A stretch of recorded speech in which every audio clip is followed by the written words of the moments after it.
Is, kok susah banget sih ngerjain ini? Aku loh dari tadi ngerjainnya nggak selesai-selesai. Apa sih bising-bising ini? Ini loh aku lagi ngerjain RAE-nya Rancok, susah banget. Ini mah gampang. Kau bisa bantuin aku? Bisa, aman.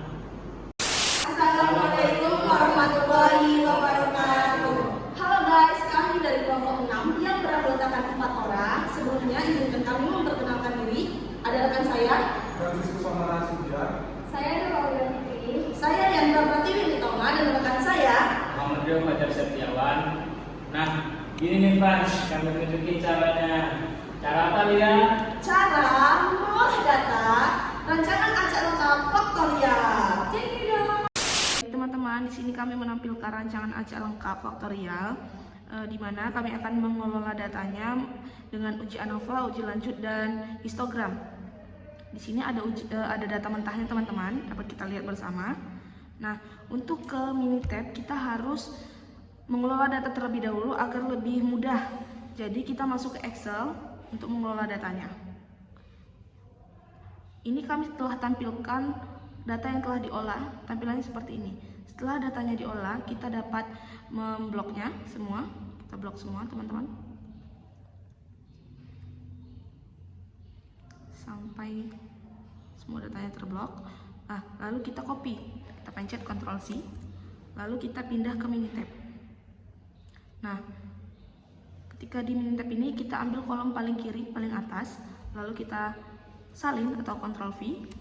Nah, begini tampilan seperti setelah datanya disalin di Minitab.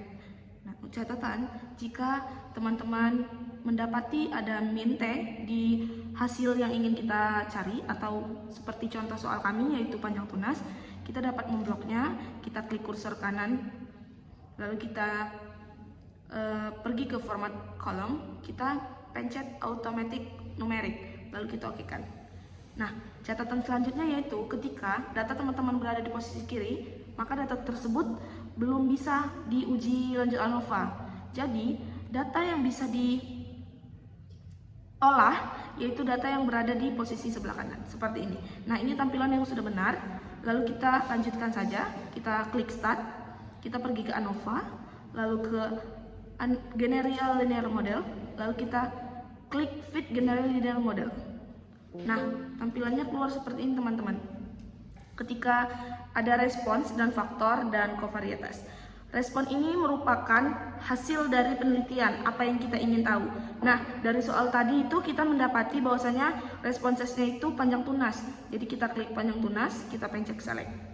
Untuk faktornya, faktor itu merupakan perlakuan atau yang kita lakukan pada tanaman tersebut, yaitu ada jenis media, select, dan ada konsentrasi, auksin. Kita select. Lalu untuk mendapati data interaksi, kita bisa pergi ke model. Kita pencet faktor pertama yaitu jenis media, faktor kedua itu konsentrasi auksin. Lalu kita add atau ADD. Setelah tampilannya ada di sini, maka datanya sudah tercantum atau masuk dan akan diolah. Lalu kita pencet OK. Lalu kita pencet OK lagi. Nah, setelah itu tampilannya seperti ini teman-teman. Nah, setelah muncul seperti ini teman-teman, dapat kita lihat berdasarkan hasil uji ANOVA yang dilakukan dengan melihat taraf perlakuan jenis media, konsentrasi auksin, dan juga interaksi antara keduanya, dapat dilihat bahwasanya p-value dari perlakuan jenis media yaitu 0,0000 dan perlakuan konsentrasi auksin yaitu 0,000. Dapat dilakukan uji lanjut karena hasil p-value lebih kecil dari 0,05 dan perlakuan berpengaruh nyata terhadap panjang tunas. Sedangkan nilai interaksi keduanya yaitu 0,282 itu tidak berpengaruh nyata terhadap panjang tunas, yang artinya tidak dapat diajukan uji lanjut karena p-value-nya itu lebih besar dari 0,05. Untuk uji lanjut akan dilanjutkan oleh rekan saya. Baiklah teman-teman, setelah kita mendapatkan p-value hasil dari uji ANOVA, selanjutnya kita akan melakukan uji lanjut, yaitu yang pertama kita klik start, klik ANOVA, General Linear Model, lalu Comparisons. Di sini terdapat 4 jenis metode, yaitu ada Tukey, Fisher, Bonferroni, dan Sida. Metode yang paling sering digunakan yaitu metode Tukey, dan ketiga metode lainnya jarang digunakan. Yaitu setelah itu kita klik yang bisa dilakukan uji lanjut, yaitu jenis media dan konsentrasi auksin. Lalu kita klik OK, dan di sini teman-teman sudah didapati hasil uji lanjut dari jenis media dan juga konsentrasi auksin.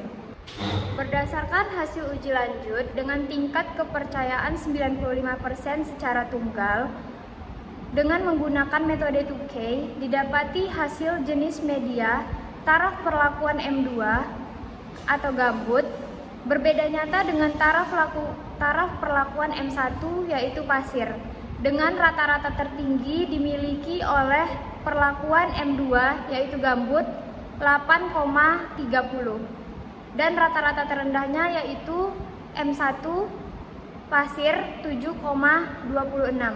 Selanjutnya, di sini kita akan menginterpretasikan konsentrasi auksin berdasarkan hasil uji lanjut dengan tingkat kepercayaan 95% secara tunggal dengan menggunakan metode Tukey.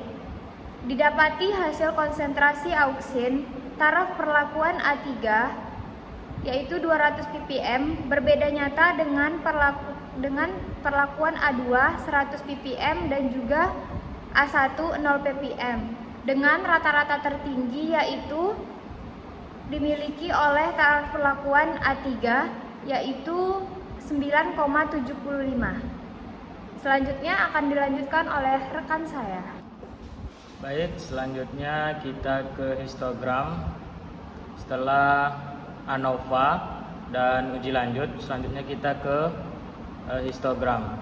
Seperti biasa kita ke start, lalu ke ANOVA, kita ke GLM, baru kita factorial plot. Kemudian kita ke graph. Ini jangan lupa dimatikan ya teman-teman, agar kita dapat melihat interaksi antara perlakuannya. Kita klik OK. Setelah kita klik OK, kemudian kita klik OK lagi. Dan inilah hasilnya. Dapat dilihat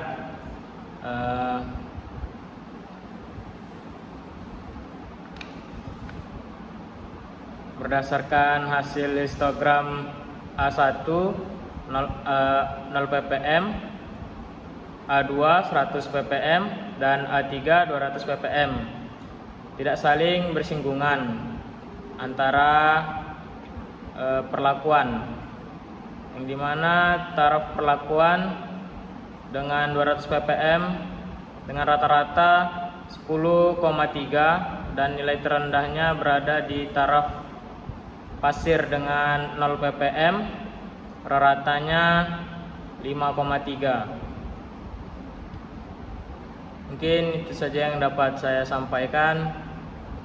Gimana Frans? Sudah paham sekarang kan? Sudah paham? Teman-teman gimana? Sudah paham kan? Pasti sudah dong. Sekian video dari kami akhiri. Wassalamualaikum.